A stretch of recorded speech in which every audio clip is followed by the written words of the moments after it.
The emergency room doors burst open so hard, they slammed against the wall.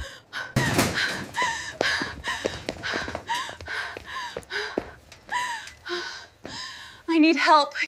The woman who stumbled through them was clutching her belly with both hands, sweat pouring down her face, breathing in short, desperate gasps. I need help, she whispered. Her voice trembled. Her knees buckled. And before anyone could react, the tall white nurse behind the front desk slammed her clipboard down and stormed over. "You people always think you can just walk in here and demand attention," she snapped. The pregnant woman tried to speak again, but before the words could form, smack. The sound echoed through the entire ER. The nurse had slapped her, right across the face. The room froze. A doctor looked up from a chart. A patient dropped their phone. A security guard halfway down the hall stopped walking, and the pregnant woman slowly turned her head back, eyes wide with disbelief, because the nurse had no idea who she had just put her hands on. And more importantly, she had no idea who the woman's husband was. Before we get into what happened next, take a second and think about this. Have you ever been judged the moment someone looked at you? Have you ever been treated like you didn't matter? If you believe respect should never depend on appearance, status, or skin color, stay with this story. Because what happened next changed an entire hospital forever. Her name was Amara Johnson, 32 years old, 8 months pregnant, and in the middle of the worst pain she'd ever felt. She'd been driving home when the contractions started hitting like lightning bolts through her spine. Her doctor told her to come straight to St. Vincent Medical Center, the largest hospital in the city. But she didn't expect this. She didn't expect the cold stares, or the whispering, or the woman now glaring down at her like she was something stuck to the bottom of a shoe. The nurse's name tag read Margaret Whitfield, 20 years in the hospital, self-appointed queen of the emergency room, and everyone knew it. She folded her arms. "You can't just barge in here," Margaret snapped. "You need to check in like everyone else." Amara held the side of the desk for balance. "I tried. The pain—" "You people always have an excuse," Margaret interrupted. A younger nurse standing nearby looked uncomfortable. "Margaret, maybe we should—" "I've got this," Margaret said sharply. She looked Amara up and down. Simple dress, flat sandals, hair slightly messy from the long drive. To Margaret, she looked like someone who couldn't pay the bill. Someone not worth the hospital's time. "You probably didn't even schedule proper prenatal care," Margaret continued. "And now you expect us to drop everything."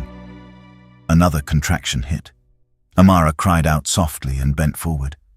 "Please," she whispered. That was when Margaret stepped closer and slapped her, hard. The sound cracked through the room. "You don't raise your voice at me," Margaret said coldly. But Amara hadn't raised her voice. She had just been crying from pain. And now, there was silence. Heavy, uncomfortable. The younger nurse looked horrified. "Margaret, you can't—" But Margaret waved her off. "Get security if she causes problems." Amara touched her cheek slowly, her eyes filled with tears, not just from the slap, but from humiliation, from exhaustion, from pain. She whispered one sentence that no one in that room paid attention to. "My husband told me not to come alone." Another contraction hit, and she collapsed to her knees. That finally triggered movement. The younger nurse rushed forward. "Oh my God, she's in active labor." Margaret rolled her eyes. "Fine, wheel her to room 6. Two nurses lifted Amara onto a stretcher. As they rushed her down the hallway, the younger nurse leaned close. "I'm so sorry," she whispered. Amara nodded weakly, tears sliding down her temples.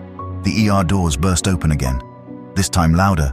Footsteps pounded across the tile floor, and a deep voice cut through the air. "Where is my wife?" Everyone turned. Standing in the doorway was a tall man in a dark suit, broad shoulders, calm but intense presence. 2 city police officers stood behind him, and the hospital administrator hurried beside him, looking nervous. Margaret frowned. "Sir, you can't just—" Then she noticed something. The administrator looked pale, very pale. "Mr. Johnson," the administrator said quickly, "we didn't know she was coming here tonight. Margaret blinked. "Wait, Johnson."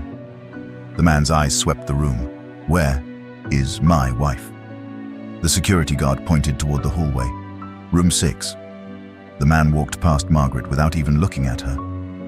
But then he stopped.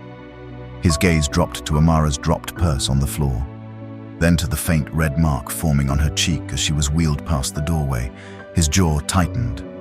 Slowly, very slowly, he turned and looked directly at Margaret. What happened to her face? Margaret suddenly felt something she hadn't felt in years. Nervous. "Probably stress from labor," she said quickly, but the younger nurse spoke up, quietly, shaking. She was slapped." The room froze again. The man's voice came out low. "By who?" No one spoke. The younger nurse looked at Margaret. The administrator followed her gaze, and realization dawned. The man took one slow step forward. "You hit my wife?" Margaret scoffed. "Sir, if your wife can't control herself in public, do you know who I am?" he interrupted. Margaret crossed her arms. "I don't care who you think you are." The administrator whispered urgently. "Margaret, stop talking." But it was too late. The man reached into his jacket pocket and pulled out his phone. He dialed one number, put it on speaker. "Chief," he said calmly when the call connected. "I need internal affairs at St. Vincent immediately." Margaret laughed. "Oh, please." Then the administrator whispered the words that drained the color from her face. "Margaret, that's Marcus Johnson, the city council president. The man who controls the hospital's entire funding board." Marcus stepped closer. "And the husband of the woman you just assaulted." Margaret's mouth opened, closed. Her confidence cracked like thin glass. Down the hall, Amara cried out again. A doctor rushed past. "Sir, your wife's blood pressure is spiking." Marcus turned immediately and ran down the corridor. For the next 20 minutes, the ER sat in tense silence. Margaret tried to explain, tried to defend herself, but the administrator wasn't listening anymore.